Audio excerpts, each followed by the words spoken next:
Good morning, everyone. I now call this remote meeting of the House Climate and Energy Finance and Policy Committee to order, and we'll begin by taking the roll. Chair Long. Present. Vice Chair Acom. Present. Minority Lead Swedzinski. Present. Representative Bierman. Present. Representative Bowe. Present. Representative Christensen. Present. Representative Franson. Present. Representative Gruenhagen. Present. Representative Hollins. Present. Representative Hornstein. Present. Representative Igo. Present. Representative Lee. Present. Representative Lippert. Present. Representative Liz Lagarde. Present. Representative Mecklin. Present. Representative Munson. Present. And Representative Stephenson. Present. A quorum is present. I'd also like to note that it is Representative Lippert's birthday. So happy birthday to Representative Lippert. So we are. Happy birthday. We have the minutes from January 21st, 2021. Representative Acom, have you had a chance to look those over? Yes, I have, and I would move approval. Representative Acom moves approval of the minutes from January 21st, 2021. Any discussion? All in favor say aye. Aye. Any opposed? The minutes are adopted. The only bill we have on the agenda today is the Energy Conservation and Optimization Act 2021, House File 164. Representative Stephenson, would you care to make a motion to your bill? Yes, Mr. Chair, I would move House File 164 to the General Register. Representative Stephenson moves that House File 164 be placed on the General Register. And I understand that you have an author's amendment coded A5. Would you like to move that amendment at this time? Yes, Mr. Chair, I would move the A5. Representative Stephenson moves the A5 to get the bill in the shape he would like. Any comments you'd like to make to the A5? Mr. Chair, I would just comment that it's largely a technical amendment. This is a bill that was introduced in the last biennium, and so this amendment largely changes, dates from 2021 to 2022 or 2022 to 2023, so on and so forth. It makes some other technical changes. Any discussion to the A5? Seeing none, all those in favor say aye. Aye. Aye. Any opposed? The amendment is adopted. Representative Stephenson, welcome, and please tell us about your bill. Thank you, Mr. Chair and members of the committee. House File 164 is the Energy Conservation and Optimization Act, or ECO. It modernizes and expands Minnesota's highly successful conservation improvement program, also known as SIP. SIP is one of the nation's leading energy conservation programs. And to date, the program has saved enough energy to power 100,000 homes annually. It's provided $6 billion in net benefits to Minnesotans, generated $11 billion in economic activity, and supports 45,000 local jobs in every corner of the state. But SIP hasn't been significantly updated since 2007, and the energy landscape in our state has changed very significantly in that time. This bill is a comprehensive refresh of the program based upon a broad agreement between stakeholders reached last year. In fact, returning members of the committee may remember that we heard this bill at the very end of the 2020 session, and it passed the full House in the closing days of that session, was scheduled for floor action in the Senate, but unfortunately we ran out of time. This year's bill is the same language, aside from those technical changes that you all just approved, as last year. And it's a big bill, but at a high level, it first expands SIP to allow for energy savings that can be realized through load management and fuel switching. Second, completes the transition from a program based on energy conservation spending to one based on actual energy savings. Third, it increases the conservation goal for our investor-owned utilities. Fourth, it doubles the support available to low-income customers of investor-owned utilities. And fifth, and finally, it provides regulatory flexibility to our co-ops and munis. The other really significant aspect of this bill is the incredible coalition that supports it. It has the support of all of Minnesota's investor-owned utilities, Xcel, Minnesota Power, and Otter Tail Power, as well as our co-ops, munis, and G&Ts. Every single electric utility in the state supports this bill. It's also supported by the state's largest natural gas utility, CenterPoint Energy. It's supported by the clean energy community. It has the support of consumer advocacy groups such as the Citizens Utility Board. It has the support of labor unions such as IBEW Local 292. And it has the support of business groups such as the Minnesota Mechanical Contractors Association and the National Electrical Contractors Association, as well as some leading members of our corporate community. In fact, even after that long list, I haven't listed everyone who supports the bill. Here in the legislature, it's a bipartisan bill. And I've really enjoyed working with my Senate counterpart, Senator Rarick, as well as my House partners on this bill, Representative Garofalo and Representative Eklund. In sum, this bill is a bill that will save consumers money and create jobs. I hope you'll support it. Mr. Chair, because it is complex, we do have a number of testifiers, but because of the complexity of the bill, I believe our very great House researcher, Bob Eliff, has a summary that he can give to the committee. That would be very helpful, Mr. Eliff. Thank you, Mr. Chair and members. Representative Stephenson gave a good overview of the bill. This House File 164 modifies the statute that oversees the operation of the state's SIP program, which requires utilities to make cost-effective investments for their customers in order to attain an annual energy savings goal. The bill modifies the statute in two ways. As other bills do, it adds some language and takes and subtracts some as well, but it also reorganizes this section. And I want to focus on that first before getting to the new material, because the reorganization was not insignificant. This is the longest section in Chapter 216B, and I think explaining it will make the bill easier to read and to understand. As it currently stands, this section of law consists of 23 subdivisions that deal with separate issues and aspects of the conservation improvement program. Some of them pertain to only one type of utility among the three that we have here: co-ops, unis, and IOUs. Some address two of those types, some address all three. If you're searching for a specific provision that applies to a specific utility type, this is not really a very reader-friendly bill. House File 164 reorganizes the statute by grouping provisions basically into two sections. Section 5 contains all the language regulating munis and co-ops, which are collectively referred to in the bill as consumer-owned utilities. And that consists of 10 subdivisions. The regulations governing munis and co-ops are identical for both groups in most cases. And finally, the balance of the bill consists of 13 additional sections that apply only to public utilities. So it makes things a little bit easier to find. And this reorganization is responsible for both the look of the bill and its length. You'll note that the first 15 pages of the bill are all underlined language, which usually indicates new language. But much of this language isn't new. A large portion of it is simply replicates the language that's in the current statute, but removes all references to public utilities. So they apply only to municipals and co-ops.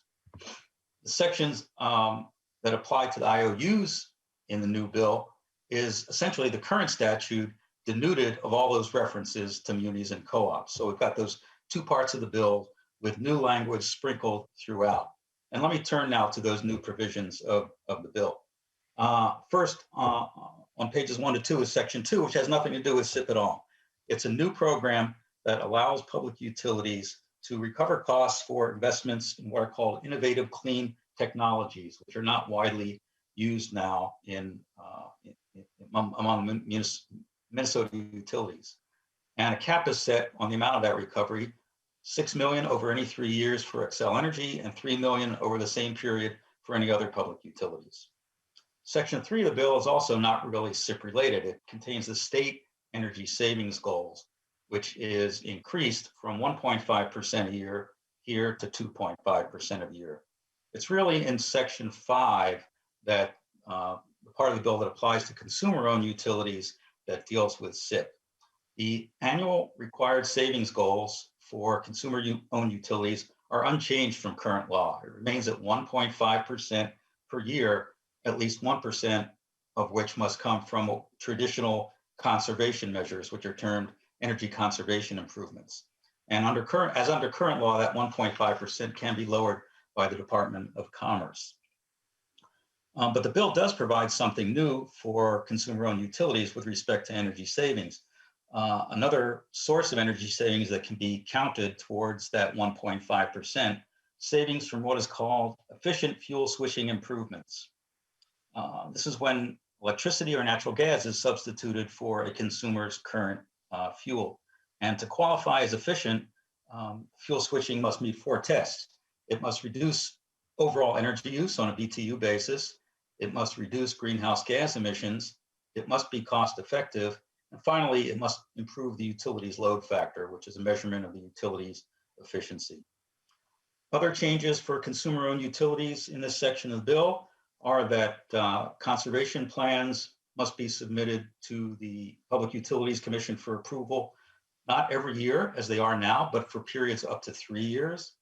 And finally, those energy savings goals do not have to be met every year, but they do have to be met on average from the duration of the plan. So it provides consumer-owned utilities with some flexibility with respect to that. There is also kind of a stick here. If the minimum 1% energy savings goal is not met for 3 consecutive years, and during that time, conservation spending was less than 1.5% for electric utilities, 0.5% of gross operating revenues for gas utilities, those spending levels then become mandatory until the goal is met for 3 consecutive years. As Representative Stephenson indicated, there are changes with respect to the amount of spending that consumer-owned utilities do for low-income households. It doubles from 0.1% of gross operating revenues to 0.2%. And also 15% of that amount can be spent on what are called pre-weatherization measures. These are things like repairing broken windows or leaky roofs, which prevent, by law, further conservation measures from being invested in those properties. And the Commissioner of Commerce has developed a list of approved pre-weatherization measures under this bill.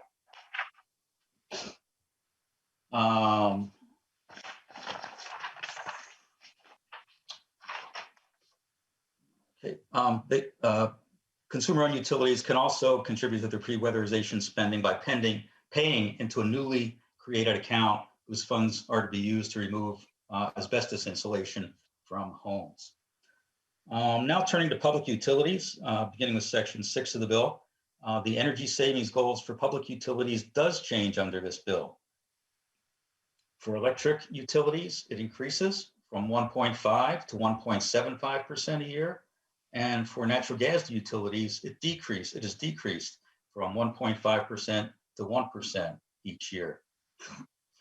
Another new piece of, or another new provision of this bill is that for public utilities, their energy conservation plans must include activities to improve energy efficiency in public schools. That is something that is voluntary on the part of consumer-owned utilities, but under this bill, it's required for public utilities. The amount of spending for low-income households also increases for public utilities from electric utilities from 0.1 to 0.4%, and from natural gas utilities from 0.4 to 0.8%. Fuel switching improvements also occur under for public utilities, but the energy savings from such fuel switching may not count towards a utility's energy savings goal. And the Public Utilities Commission is also prohibited from approving a financial incentive for fuel switching. Finally, Representative Stephenson mentioned loan management programs. These are programs that shift energy demand from times when energy is expensive to times when it is less expensive. For example, utility can place controls on residential water heaters that allow the utility to heat the water at night when rates are cheap rather than at peak daytime hours. Current law currently allows cost recovery of load management programs, This bill also allows a public utility to obtain a financial incentive from the PUC to encourage such investments if the commission finds that the program is in the interest of the utilities ratepayers. Mr. Chair, I think that concludes my summary at this point. Thank you, Mr. Eliff. Representative Stephenson, would you like to introduce your testifiers? I would, Mr. Chair, and I want to just thank Mr. Eliff, not just for that summary, but I think members of the committee know how great Mr. Eliff is generally, but he has just gone above and beyond the call of duty on this bill, both last year and again in the last few days preparing that technical amendment that we adopted at the beginning. So thank you very much, Bob. Really, really appreciate it. Mr. Chair, the first testifier for the bill is our temporary Commerce Commissioner, Grace Arnold. Ms. Arnold, welcome to the committee. Thank you, Chair Long and members. Thank you, Representative Stephenson. So as Representative Stephenson mentioned, for the record, my name is Grace Arnold and I'm the temporary commissioner for the Department of Commerce. I'll note that my time is limited today, so I also have with me Deputy Commissioner Aditya Renade and our Energy Regulation and Planning Manager, Jessica Burdett, so they'll be able to answer any questions for the department for the remainder of the committee. So I'd like to start by thanking all of the chief authors of the various versions of this bill that was first introduced in the 2019 session. So Chair Long, thank you. You were the original author in the 2019 and 2020 sessions. And, this bill was originally in the governor's One Minnesota Path to Clean Energy Initiative. And so we're excited to continue that work. Representative Eklund, again, thank you for authoring the muni and co-op version of this proposal. And then I'll say my final thanks to Representative Stephenson, who has done a lot of work to find compromise on all of these versions. So this bill is part of the governor's clean energy package, which was released last week. That's a package that we released in tandem with the DFL members of the House and Senate, and something I'm really proud to be a part of. As Representative Stephenson mentioned, this bill has a broad coalition of support, so I'd like to thank the many stakeholders who are involved in the process and coming to agreement for the monumental modernization of the Conservation Improvement Program at the Department of Commerce. It took a few years of work to get us here, but I'm excited about the outcome of this process, and I believe that we have the best bill to put in front of you today, which will help Minnesotans save energy and save money. So the energy conservation and optimization proposal will put money back in the pockets of Minnesota families and businesses by modernizing our conservation improvement program, which has made Minnesota a nationally recognized leader in energy efficiency. For every dollar invested in efficiency, Minnesotans receive a $3.75 return on that investment. We've also found that between 2013 and 2018, investments resulting from the conservation improvement program have generated over $11 billion in economic activity. The current proposal builds on the Conservation Improvement Program by allowing utilities to create new energy efficiency programs that address fuel efficiency and load management. So that we maximize savings for businesses and consumers, the ECO Act also increases Minnesota's energy efficiency goal from 1.5% to 1.75% for investor-owned and 1.5% and maintains the goal of 1.5% for the co-ops and munis. Mr. Eliff gave a really great summary, so I won't go into any more details of the bill. I'll say that many Minnesotans, particularly in greater Minnesota, face hard choices, paying the electric bill or paying rent. And this proposal dedicates more energy efficiency resources to low-income households so that Minnesotans can heat and cool their homes more efficiently and reduce their utility bills. It doubles the requirement for investor-owned utilities to provide energy efficiency measures to low-income households. And this could mean that an additional 2,000 homes in the state could benefit from weatherization improvements annually. This proposal will help Minnesota return to a strong energy economy with new jobs and business opportunities across the state. So I'll close again with thanking you, Chair Long, and members for having us here today. And myself or the team can answer any questions. Thank you so much, Ms. Arnold. Representative Stephenson, would you like to introduce your next testifier? Yes, Mr. Chair. Now we're going to go through some of the various members of the coalition in supporting of the bill. First is the CEO of Connexus Energy, the state's largest co-op and corporate or co-op constituent of my district, Greg Ritterbusch. Mr. Ritterbusch, welcome to the committee. Thank you very much, Chair Long and Representative Stephenson, and good morning to the members of the committee. has been introduced. I am the CEO of Connexus Energy. We're a consumer-owned cooperative serving about 138,000 accounts in the North Metro. Our service area includes all or portions of 7 counties, 12 state senators, and 20 representatives serve constituents that are Connexus members. Our members seek reliable, safe, affordable electricity, and our democratically elected board of directors and staff have kept our rates flat now for 4 consecutive years. And in 2021, we reduced our rates for our business accounts by 2%.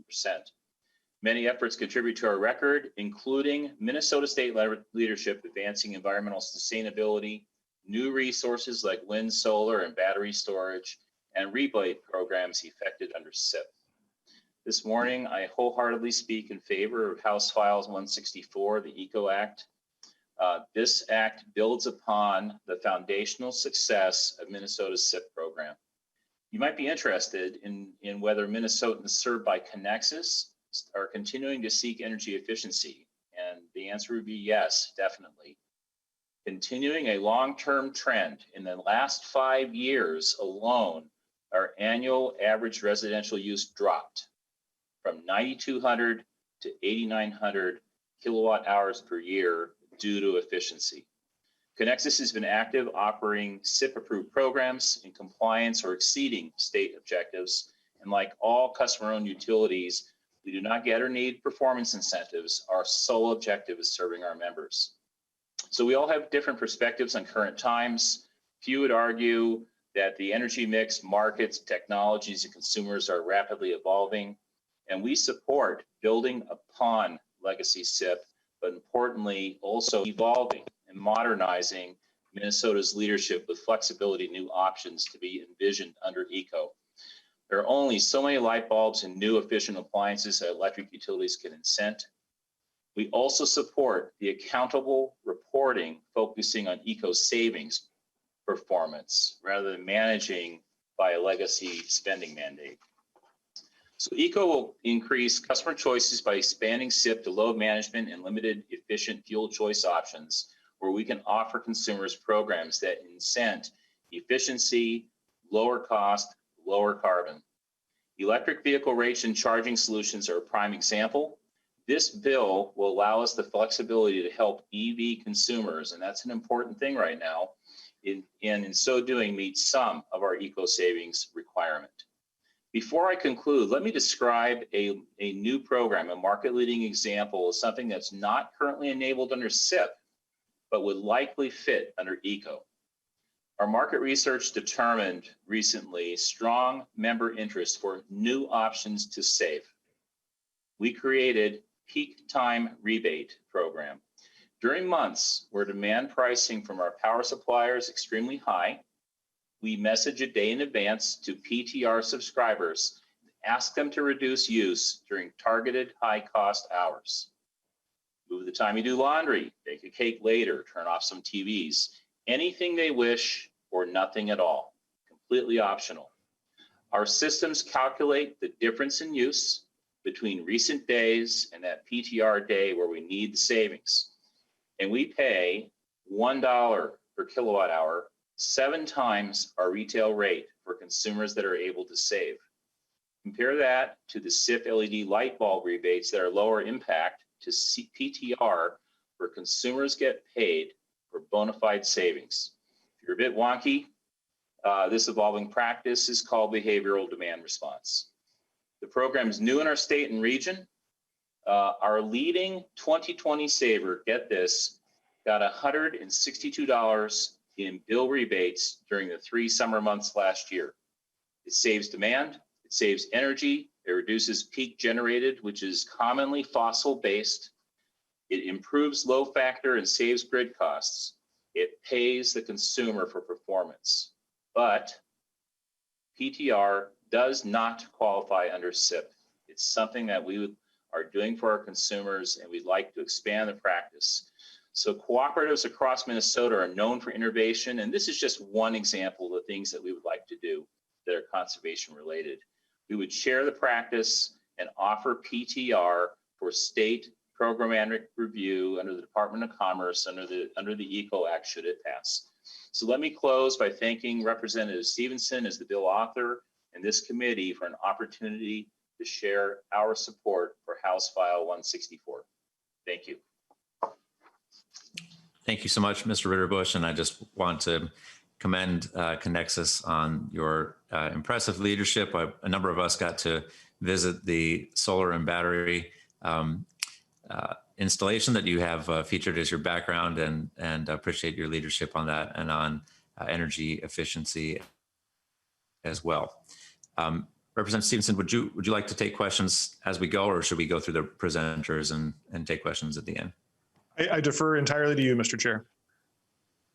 Okay. Representative Swazinski, we'll go ahead for a quick question, but I do note that we have to get to some amendments later. So if we have lots of questions, I may push them towards the end. Representative Swazinski. Thank you, Mr. Chair. This would just be a question to the folks from Connexus. Obviously you guys support the bill. Would you not be able to do some of the things that you're currently doing if this bill didn't exist? Or, obviously you have a democratically elected board.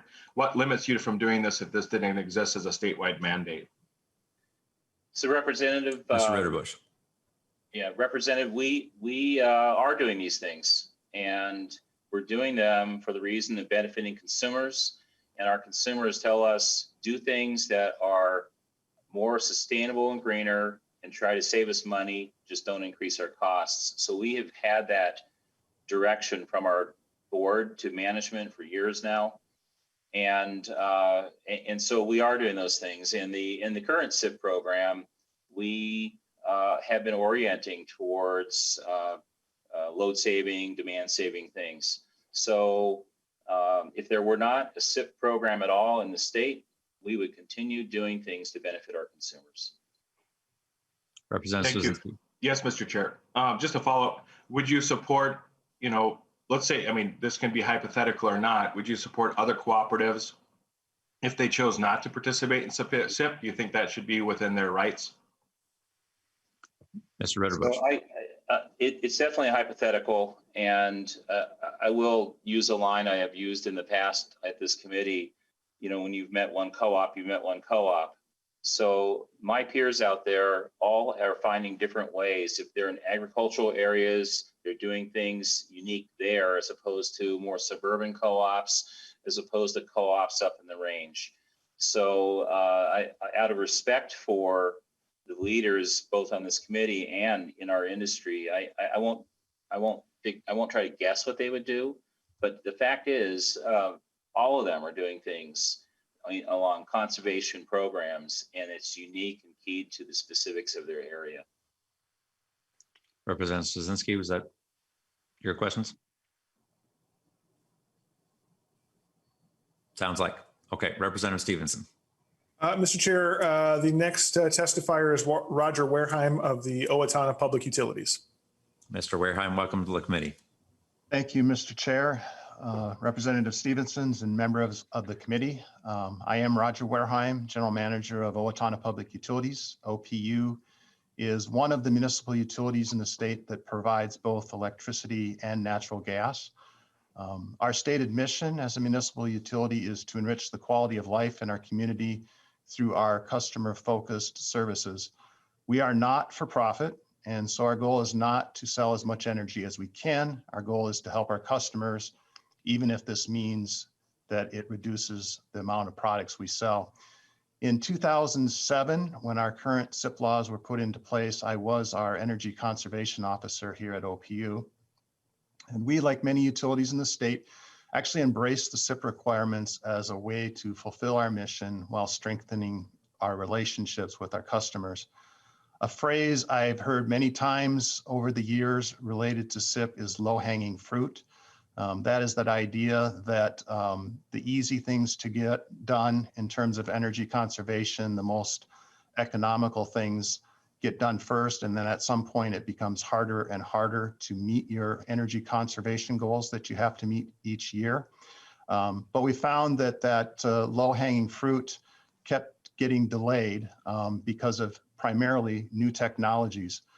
For example, we helped many of our industrial and commercial customers convert their lighting from T12 fluorescent to T8 fluorescent only to come back a few more years later and replace it with LEDs when that technology became affordable. New technologies, including those that we don't even know about yet because they haven't been developed, will continue to lead us to new energy conservation opportunities. And many of these technologies will run up against the long-standing prohibition against fuel switching. It's time to take a more global look at our goals. If we are concerned with putting less carbon dioxide into the atmosphere, then it shouldn't matter if that carbon dioxide molecule is coming from a power plant or a tailpipe, as long as we are reducing it in the most economical way we can.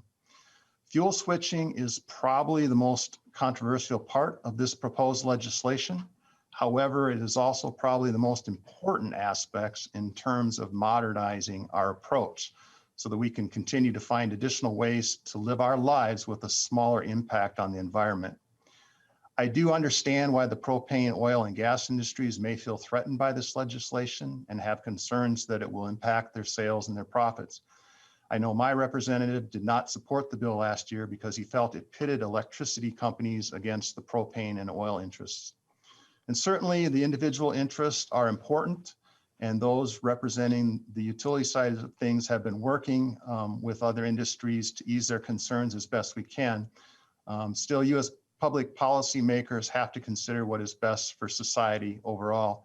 As you may be aware, utility conservation programs must pass a number of cost-benefit tests. These have always included a societal test, and even within this particular legislation, there are parameters for tests that must be achieved in order for a measure to be used. So this bill is not going to create a free-for-all for electric utilities to gobble up market share from the transportation industry or the propane industry. As an electric utility, do we think electric cars are a good thing? Yes, we do. But that's not just because we think they will increase sales. Rather, we see it as a way to better utilize our assets and thus provide better value to our customers. By charging electric vehicles off-peak, we are using capacity that is otherwise underutilized. And with more and more of this capacity coming from carbon-free or low-carbon sources, it reduces CO2 emissions in the transportation sector. And this is a win-win-win. So for that reason, OPU, along with MMUA and other municipal utilities, are in favor of this bill. Thank you, Mr. Wareheim. Representative Stephenson. Mr. Chair, now that we've heard from a co-op and a muni, I think it's a good time to hear from an IOU. Our next testifier is Tina Kegger from Minnesota Power. Ms. Kegger, thanks for being with us. Good morning. Thank you. I'm Tina Kegger, the Manager of Customer Experience Operations at Minnesota Power. We're an investor-owned electric utility operating in a 26,000 square mile service territory in beautiful northeastern Minnesota, where we serve 145,000 customers. I've been directly involved in SIP, which you've been hearing about today, since 2007, and I can attest to the importance of allowing for conservation or comprehensive program offerings so that we can effectively deliver on our customer expectations for safe, reliable, and affordable energy.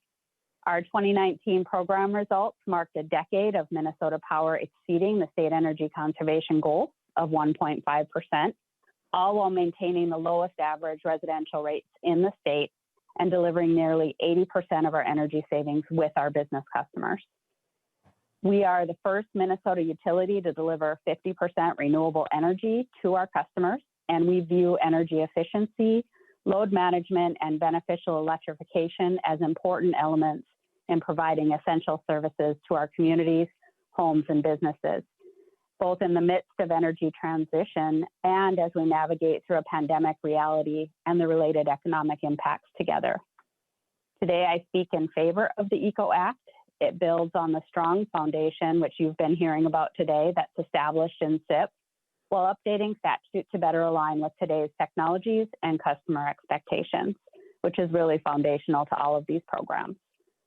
This includes the potential to expand program offerings that consider not only energy consumption, but the timing of that consumption and how it aligns with an increasingly renewable energy mix. The ECO Act balances policy objectives with low-income needs and continues to spur technology innovation, while also providing for a regulatory framework that ensures protections and flexibility. And most importantly, it does so through a fuel neutral analysis.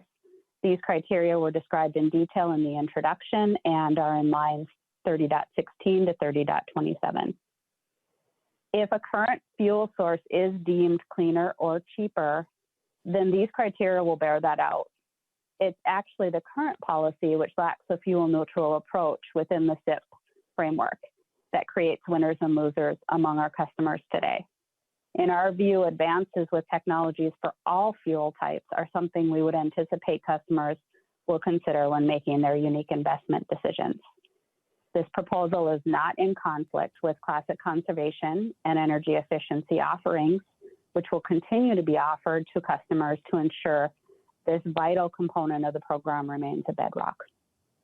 In closing, as Minnesota strives to address evolving priorities such as decarbonization, cost, equity, and grid value, our policymakers need to adjust targets to incorporate multiple goals such as fuel neutral savings. Thank you, Ms. Better Kager. align energy.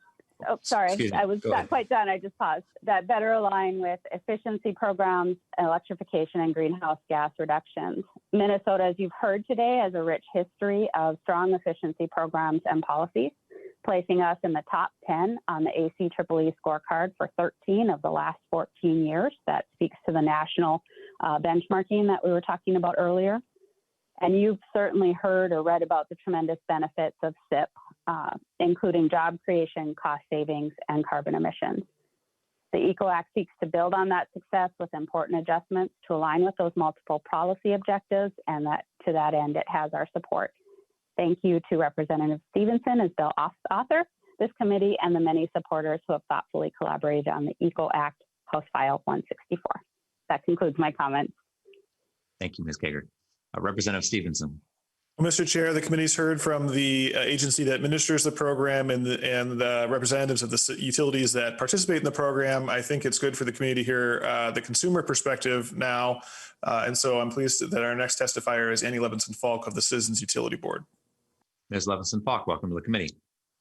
Thank you, Mr. Chair and members. Again, my name is Annie Levinson-Falk. I'm the Executive Director of the Citizens Utility Board of Minnesota, or CUB. CUB is a nonprofit advocate for Minnesota's energy consumers. We work directly with people across the state to help them avoid utility shutoffs, save money on their bills, and navigate complicated utility rules, regulations, and policies. And at the legislature, we support proposals that will help improve affordability of utility service and reduce its environmental impacts. And this bill will do both.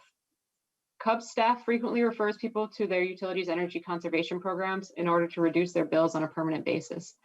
The ECO Act will help ensure people can continue to take advantage of such savings opportunities as the energy world modernizes. The bill increases the amount that utilities must spend to help low-income households conserve energy. This is especially important as low-income households see the most meaningful benefits from reducing their energy costs. The bill would also allow a portion of those funds to be spent on pre-weatherization measures like remediating vermiculite insulation or updating old wiring, which prevent improvements from being made in a lot of low-income families' homes today. Allowing load management programs to be offered alongside traditional conservation measures can save customers a lot of money as well, because it can reduce costs enormously when a utility can shave its electricity demand peak. And the fuel neutral approach, so utilities can provide conservation incentives to help a customer save energy, even if they do so by using a different fuel. That'll help many Minnesotans, particularly folks in rural areas, who can save over the long term by replacing, for example, their traditional central air conditioner with an air source heat pump. I respectfully disagree with others who claim that the fuel switching measures will increase costs. Fuel switching will only be allowed under ECO when it's more efficient, less polluting, and saves money, cases in which it absolutely makes sense for a consumer to switch. And the cost to consumers is one of the primary considerations, and this is one of the reasons that CUB supports this bill so strongly. As has been mentioned, the bill increases the energy savings target for investor-owned electric utilities from 1.5% to 1.75% per year, as long as it remains cost effective to do so. And I'd also like to address one concern that I've heard with respect to those savings targets, which is that the conservation programs will eventually drive utilities out of business. That's not the case, which I think is probably clear from the utility support that you've already heard. But the conservation law doesn't mean that utility sales have to go down. What it does is ask a utility to reduce its sales slightly compared with what sales would have otherwise been without those conservation measures. Utility sales have been increasing over the years that Minnesota's conservation improvement policy has been in place, and all signs indicate that electricity sales are going to continue to go up. This policy allows sales to grow and to do so efficiently so that consumers aren't paying more than they need to. Conservation programs have saved Minnesota consumers billions of dollars. The ECO Act will help bring these programs up to date with today's energy systems so that they remain meaningful for consumers in the years to come. Thank you very much.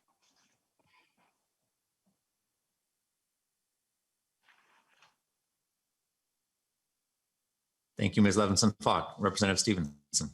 Well, Mr. Chair, I only have one testifier left, and I couldn't ask for a better cleanup hitter than Mike Bull of the Center for Energy and the Environment.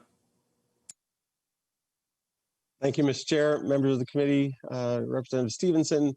My name is Mike Bull. I'm the policy director for the Center for Energy and Environment, a clean energy nonprofit headquartered in Minnesota. We've been the state's leading voice on energy efficiency for over 40 years, with experience and expertise delivering efficiency programs to utility customers, conducting research on efficient technologies, providing low-cost financing for the installation of efficiency measures and distributed solar, and advocating for policies that have made Minnesota a national leader on energy efficiency. We've been working on this bill for quite some time now, and we appreciate the committee's time and attention on it. I just want to underscore a couple of points. I think you've heard from everyone why this is a terrific bill. I just want to underscore a couple points that maybe haven't quite fully been made. One is that in addition to the significant bill savings and economic activity that SIP and ECO will drive, that projects supported by ECO and SIP are inherently local jobs in electrical upgrades and the installation of heating and cooling technologies, insulation, ventilation equipment. These types of projects are typically designed and carried out by local businesses and installed by licensed local contractors, which is why SIP and then ECO supports over 47,000 local jobs in every corner of the state. And then the other point I want to come back to is one that Representative Stephenson made, is the importance of the broad coalition of interests supporting ECO. It just can't be understated. ECO is the result of painstaking negotiations among multiple competing interests, regulators, utilities of all sizes and types, consumer groups, contractors, efficiency advocates, labor groups, and others. And over the course of that negotiation, a rare thing happened. This ECO bill reflects the highest common denominator among those competing interests rather than the lowest, which is often the case in legislative negotiations. I want to thank all of the folks we've worked with on this bill to negotiate this highest common denominator bill, especially the department who's done such a great job in leading the conversation, and the electric co-ops and munis that really leaned in to find the result that works best for them. I call them out in particular, but everybody has been really great to work with. ECO advances the public interest in energy efficiency in multiple dimensions: real bill savings for customers, local economic activity, significant avoided greenhouse gas emissions, and I urge you to vote yes on it today. Thank you, Mr. Chair, members of the committee. I'm happy to stand for any questions you might have.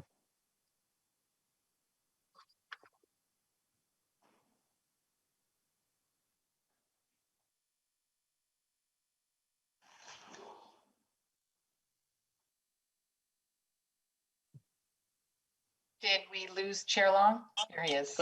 I'm on my phone. I apologize. My internet connection has gone out. Representative Stephenson, I believe those are your testifiers. That's correct, Mr. Chair. Are there questions for the testifiers or for the bill author?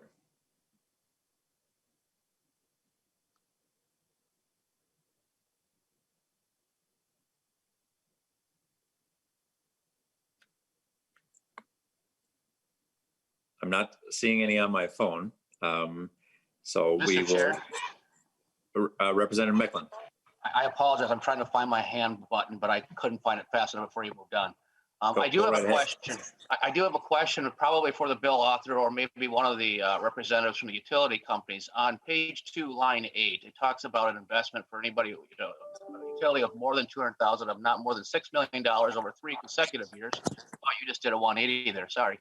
And a smaller one up to 3 million. But what would prevent a utility from spending $6 million in year 1, skipping year 2, and then coming back around in year 3 and spending another $6 million because they weren't in consecutive years? That's my question I currently have. Thank you, Mr. Representative Stephenson. Well, Mr. Chair, I don't know that the exact example that Representative Meckland pointed out is possible, because it says over any 3 consecutive years, a limit of 6 million. So my read of that would be that you get 6 million over the course of 3 years. I suppose you could do 6 million in year 1, 0 in year 2 or 3, and 6 million again in year 4. But you couldn't do 6 million year 1, 0 and 2, and 6 million year 3. The decision of how to allocate those $6 million would be up to the utility. If they want to stack them in 1 year, that I suppose is their prerogative. It makes the business sense to them. And I don't know if Mr. Bull has anything that he would add to that. Mr. Bull.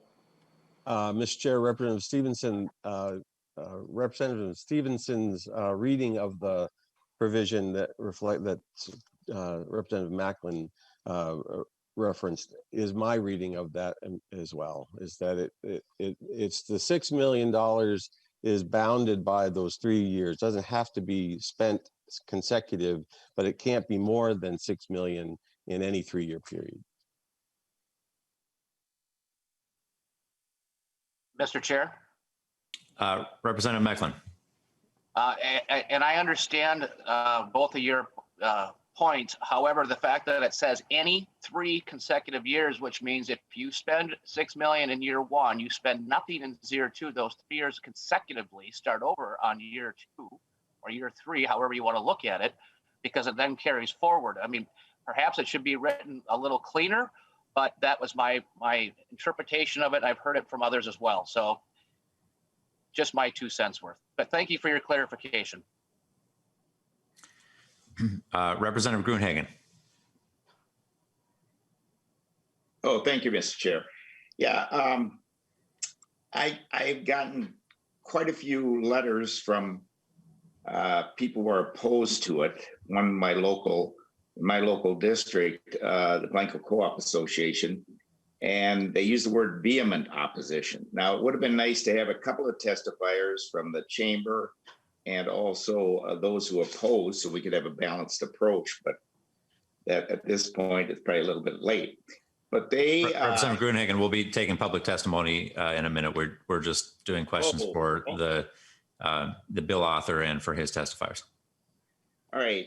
Well, then, I just personally, I don't like government picking winners and losers. They tend to get in the way of technology and the marketplace, and in the end, create less efficiency and more higher costs for the consumer. In fact, since this alternative energy has been in place, my electricity rates have gone up exponentially. So we could talk about savings, but that's not the reality of what I see between my business farms and otherwise. But here is one of the letters I received, and I'd like one of the testifiers to respond. He sent me a whole list. I'll just pick a couple. He says the EPA gives electricity a source site of 2.8 and a propane a ratio of 1.01. This means propane is almost 3 times more efficient than what's being proposed.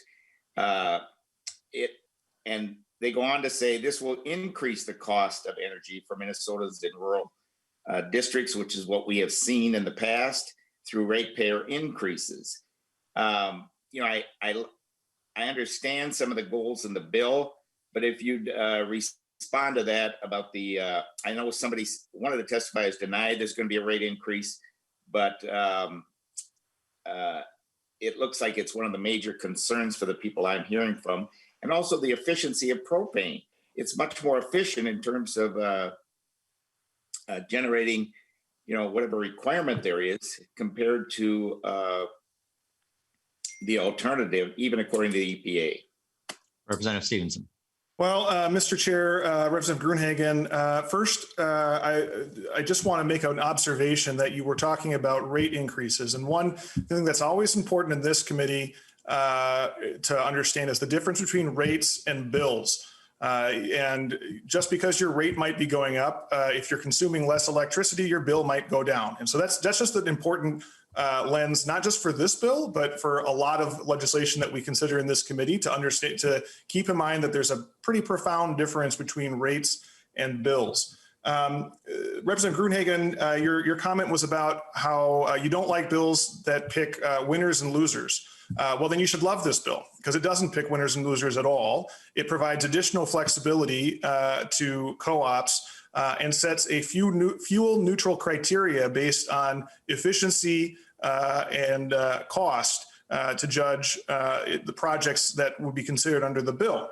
So if your constituent who wrote to you is correct, that propane is the more efficient, more economical fuel source, then a switch from propane would not be permitted under this bill.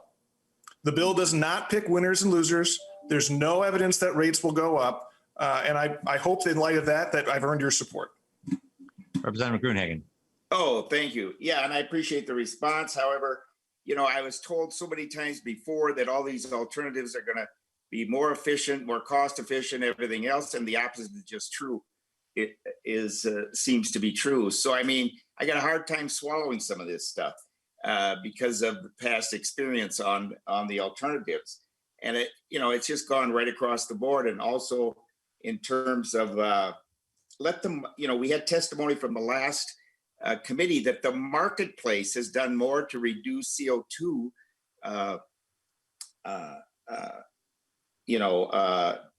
Has done more to reduce CO2 in Minnesota than any of these laws. And again, government just gets in the way so often, I think. So I respectfully disagree with some of those so-called conclusions because of past experience of what we've actually seen. Thank you, Mr. Chair. Thank you, Representative. Representative Franzen. Thank you, Mr. Chair. A question to the bill author, Representative Stephenson. Does Section 2 of the Innovative Clean Technologies, would that section allow for electric vehicle rebates? Representative Stephenson.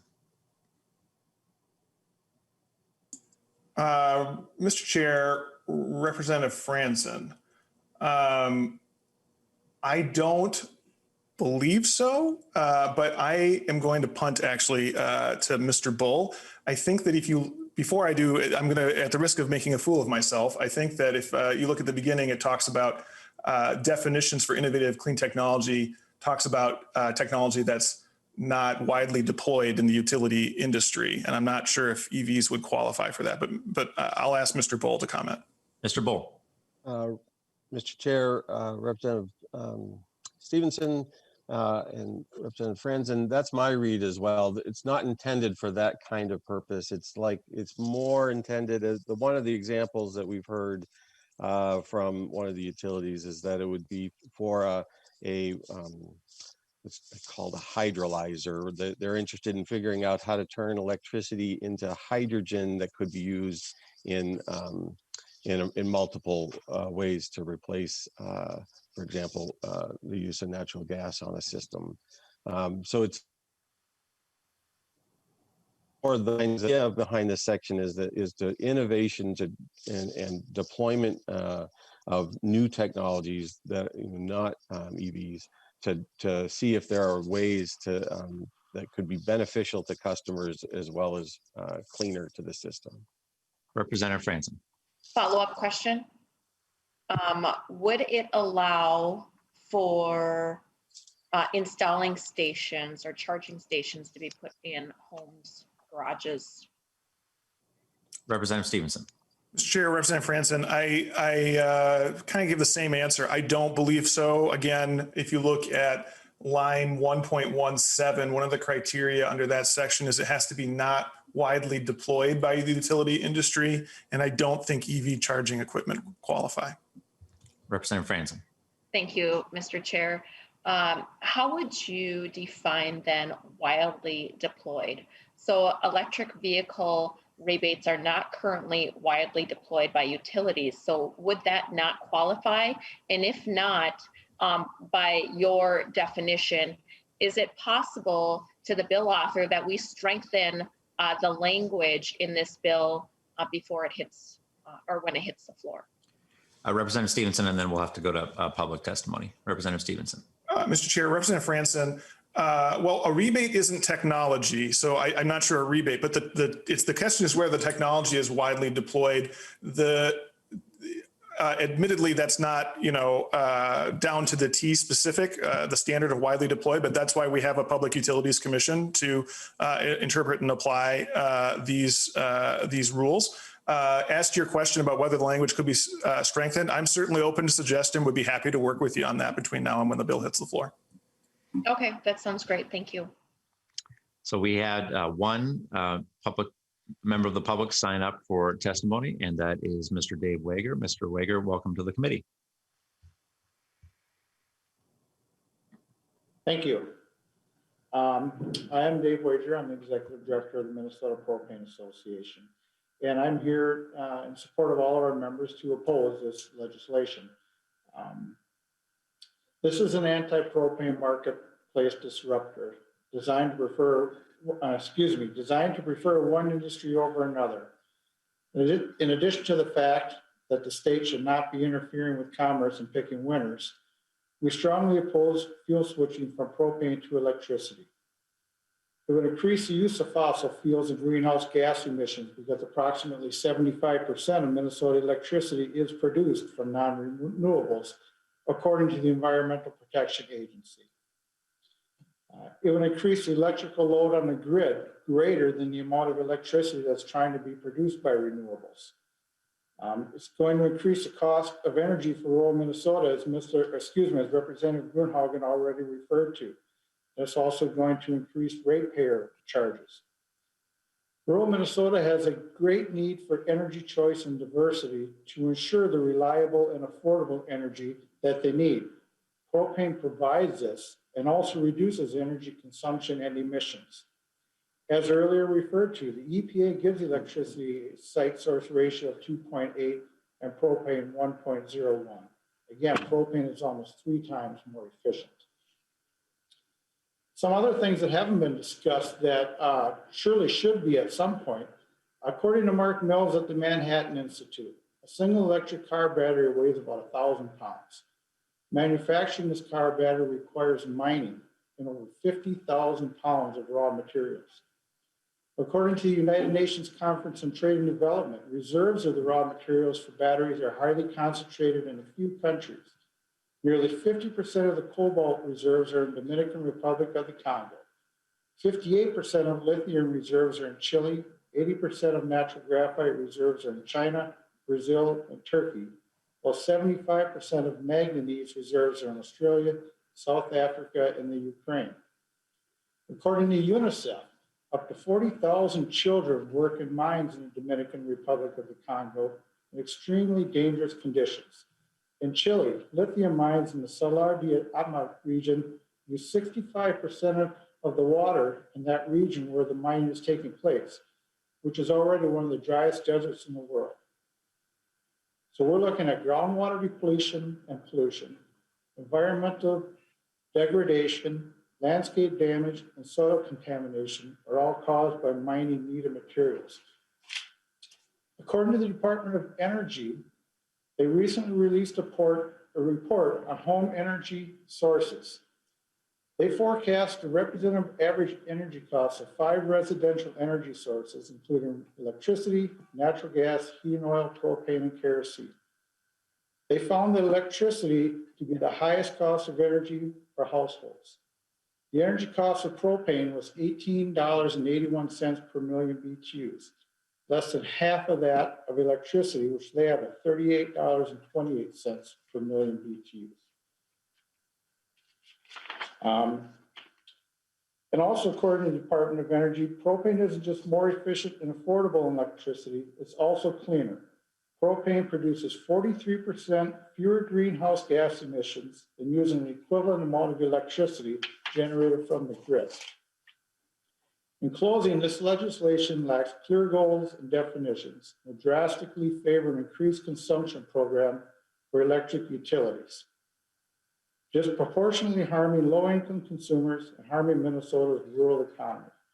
On behalf of all the members of our association, I ask that you oppose HF 164.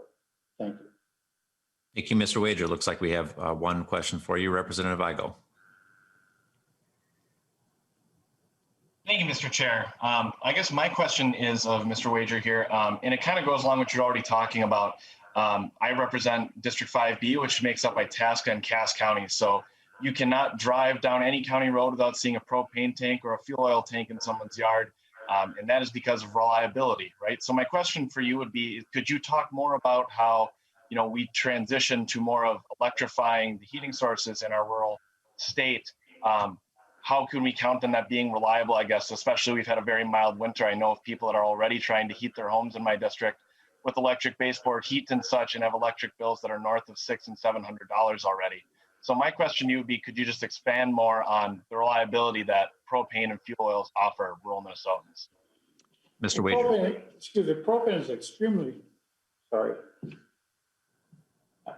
Propane is extremely reliable source of energy. It has been proven time and time again. I'll refer back to just a couple of years ago during the polar vortex. Princeton, which is just a few miles up the road from where I'm sitting now, had natural gas shortages. They were forced to leave their homes. Their homes were left to try and find a way to keep them from freezing while they stayed in hotels. Electric windmills weren't running because it was so cold, and we're using alternative sources of energy to keep them from freezing. Solar panels were covered with snow. The natural gas industry had to curtail a lot of their distribution and put a lot of their off-peak loads on standby, which was propane. So not only did propane take care of all the regular consumers, we also assisted the natural gas industry in taking care of their consumers. We did all of that without missing a beat. Representative Igo, did you have a follow-up? No, thank you very, very much, Mr. Chairman and Mr. Wager. Representative Stephenson. Mr. Chair, I just wanted to make a couple comments relative to the testimony of Mr. Wager and the question of Representative Igo. First, I just wanted to reiterate very strongly that the bill only allows fuel switching if it is more efficient and cost effective. So if Mr. Wager's testimony about propane is correct, if you believe that, then the switch won't be allowed under the rules. Secondly, I just want to say that I very much, and I know other members of the committee also have concern about having local jobs and having a lot of the renewable energy economy occurring in Minnesota. I'm carrying a bill, Clean Energy First, that has a lot of language about ensuring that the next generation of electrical utility infrastructure is built in Minnesota. And I know Representative Lislegard, this is his passion to work on. So there's a lot of concern about that in this committee, and I'm sure as we go along, there'll be more work on that. But the last thing I just wanted to point out to Representative Igo's point about the reliability of this and people in his district, let's just be clear. No one's forced to make a fuel switch here. If you're a customer and you're really happy with your propane and you're concerned that if you go on electrical, you're going to have less reliable service or you're going to have your bills go up, you don't have to switch fuels. This is the only people who are going to switch fuels are the customers who choose to do so. There's no mandate of fuel switching here. Thank you, Representative Stephenson. Representative Swazinski. And then we're going to have to go to. Thank you, Mr. Chair. Oh, sorry thank you, Mr. Chair. Just a general question. So earlier in testimony, it was said that this is kind of neutral. It's not pitting one group against the other. Are propane sellers able to incentivize folks from switching from electric to propane or gas in this bill? Is that a question for the author, Representative Stephenson?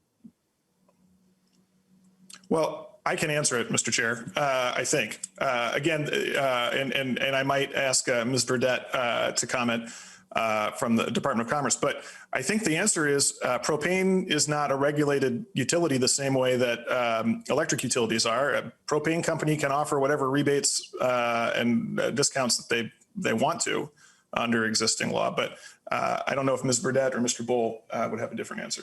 Ms. Burdette. Chair Long, Representative Stephenson, that would be my exact answer as well. They're not regulated and they can incentivize customers to switch fuels if they so choose to do so. Representative Franson, if it's a very short question, I can allow it, but we have 4 amendments we have to get to before we wrap. Representative Franson. Thank you, Mr. Chair, for indulging my short question. So I hear a lot about efficient and cost effective. Who determines what is efficient? Who determines what is cost effective? Representative Stephenson. Mr. Chair, Representative Franson, very briefly, a lot of that is spelled out in the bill. If you take a look at subdivision 11, section 17, subdivision 11, this is pages 29, 30, and onward. It talks about the criteria there. Ultimately, it's the commission that would make a determination. Oh, Jessica Burdett's saying I'm wrong. Ms. Burdette. Everything up until the commission makes a determination. It's actually the Department of Commerce that has jurisdiction over SIP programming and makes the final decisions around programs, cost effectiveness, et cetera. See, when I speak before Ms. Burdette or Mr. Bull, I make a fool of myself invariably. I got away with it for most of the hearing, but caught up to me. All right. Well, thank you, members, and thank you for our public testifier, Mr. Wager. So we are on to amendments. We've had 4 amendments that have been filed, and our first is the amendment coded A7. I believe that is your amendment, Representative Bull. Yes. Thank you, Mr. Chair. Would you care to move your amendment? Yes, I would like to move Amendment 7. Representative Bull moves the A7. Representative Bull, please tell us about your amendment. Thank you, Mr. Chair. Thank you to the author, Representative Stephenson. I'd like to move this. I believe it's a friendly amendment. This amendment seeks to make just a few small changes in Section 14 of the bill, the efficient lighting program. And Amendment 7 seeks to allow utilities to also collect LEDs if they would so choose. It seeks to provide all collection programs with protection from non-federal hazardous waste rules if the materials collected are properly managed. And it seeks to include fluorescent and HID as well as LED in any SIP spending that occurs. Discussion of the amendment. Representative Stephenson. Mr. Chair, Representative Bowe, I'd ask members of the committee to oppose the amendment at this time. This is a bill where all of everyone who's involved with it has agreed to keep it clean and to not support any amendments that aren't agreed to by all of the stakeholders. And we're not there on this amendment. Happy to talk to Representative Bowe about it between now and when the bill hits the floor. Other discussion? Seeing none, Representative Bowe, any further comments?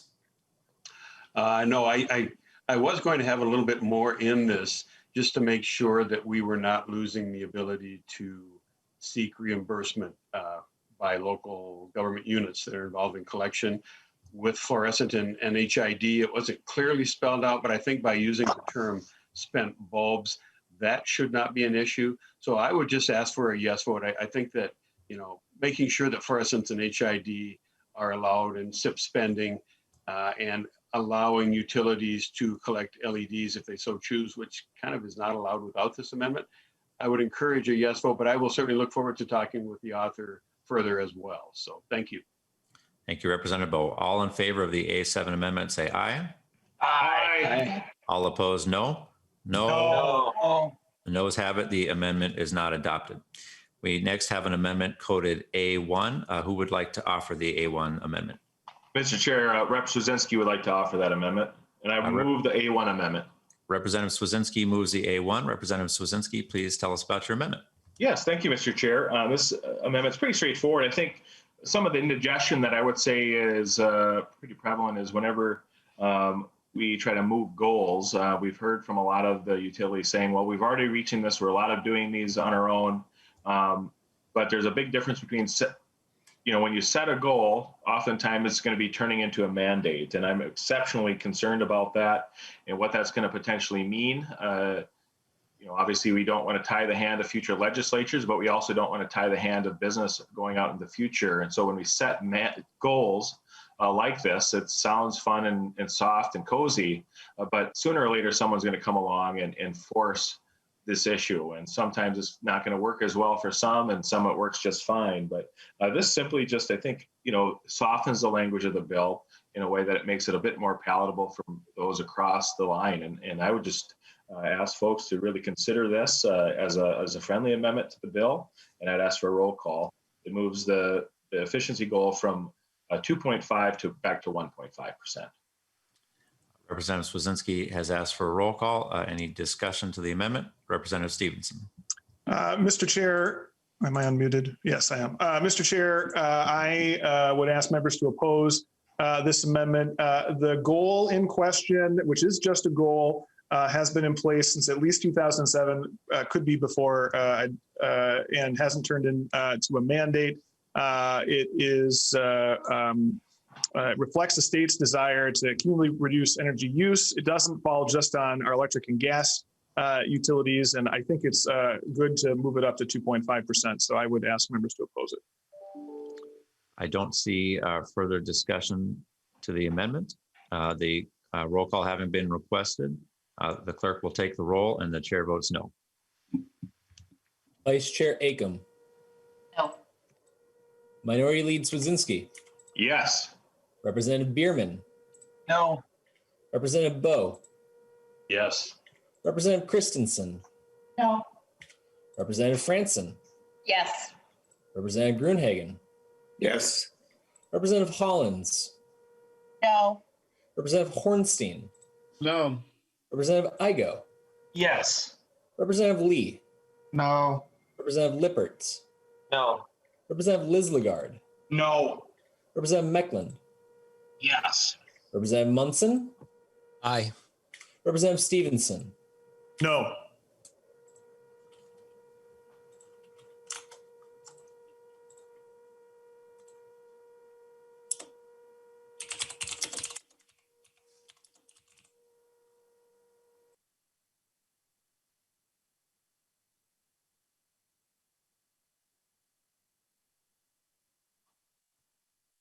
There were 7 votes in favor and 10 votes against. The amendment fails and is not adopted.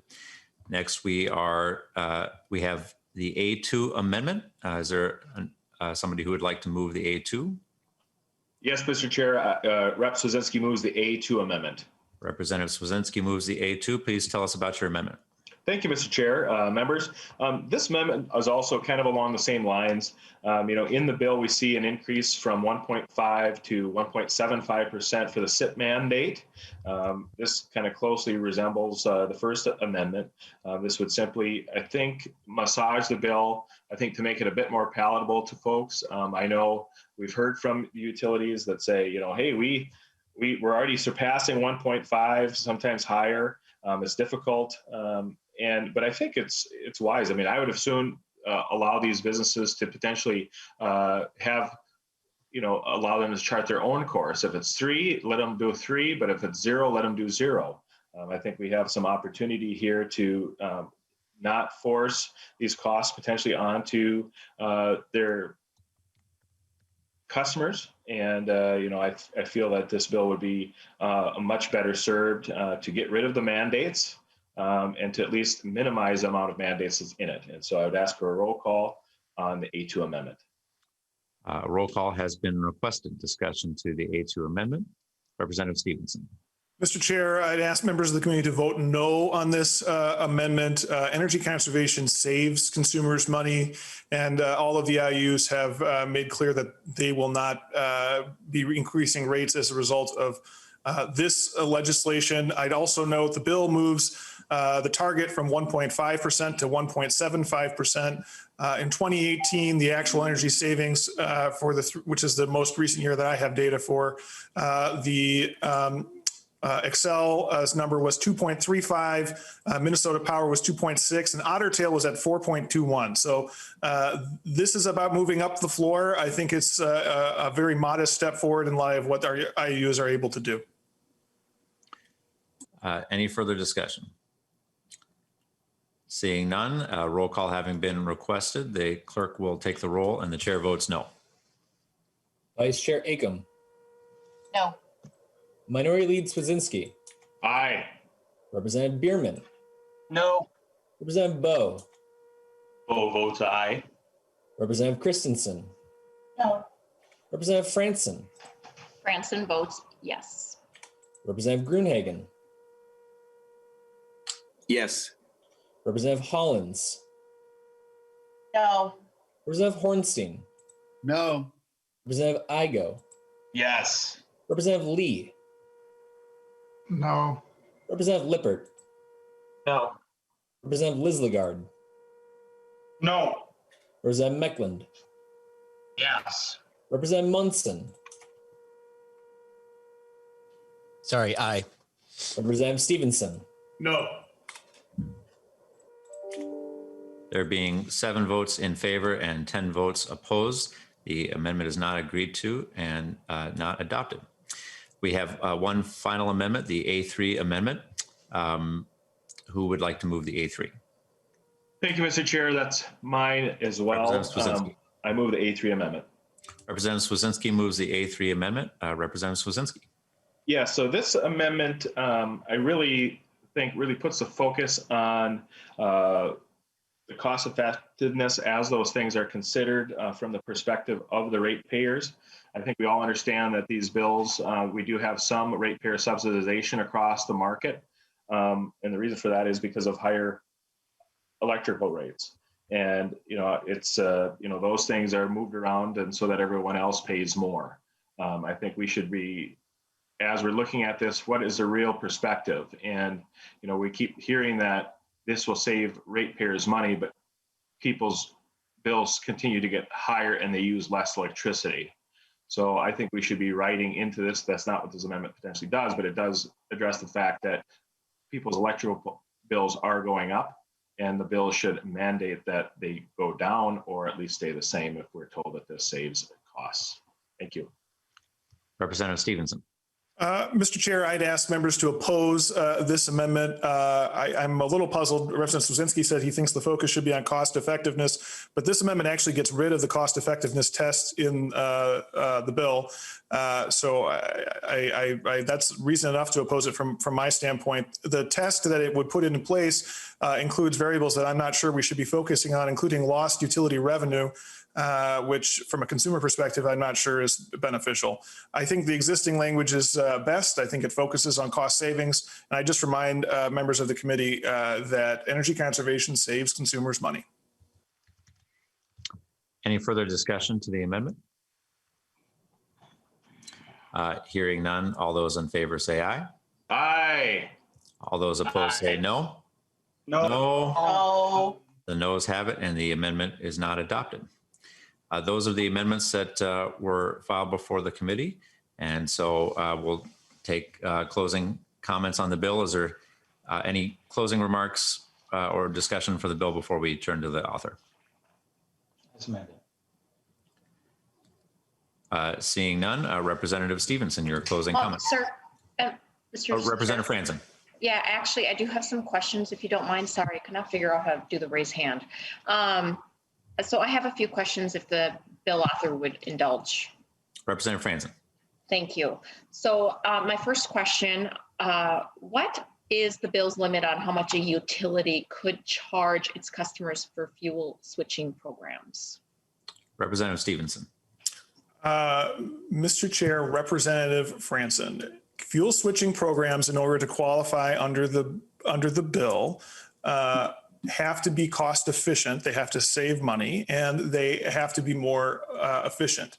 Fuel switching programs under the bill don't count towards the savings goal for investor-owned utilities, which I think was what your question related to.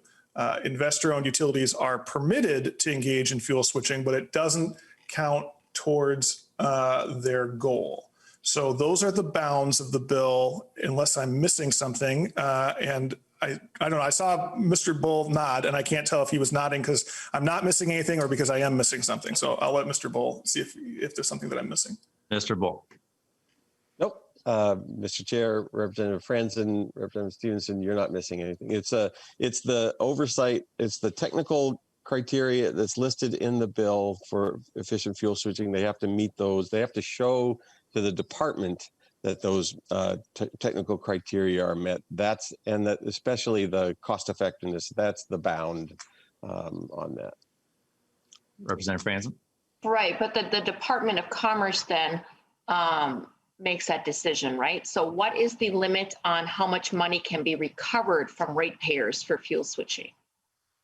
Representative Stephenson.